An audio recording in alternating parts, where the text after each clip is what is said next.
Hello everyone, blessed morning po sa inyo lahat. Nandito naman po ulit tayo sa Pinas. Ayan, kumakita nyo?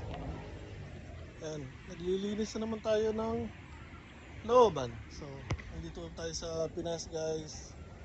And ayan po, nagtatabas na naman po ulit tayo ng looban. So last time na nakita nyo to, last year, nung umuwi ako. And it took me 2 weeks para lang linisin yan.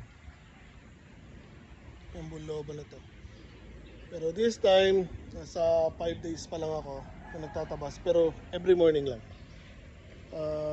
Once na tumirik na yung araw dito, tumitigil na ako kasi masyadong mainit.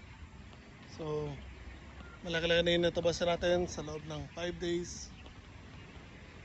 Ayan po. And again, gamit natin yung nabili natin grass cutter dati, na Kawasaki. And ayan, konti na lang natin tira actually. Naubusan lang ako ng gas kaya ako tumigil. So yan, bibili lang tayo ng gas, pero I think continuation nito bukas na ulit. So again, di tayo sa Pinas, meron lang po tayong inaasikaso, asikasuhin. Kaya po tayo umuwi. So pasensya na sa mga kaibigan natin dyan kung hindi po kayo mapupuntahan.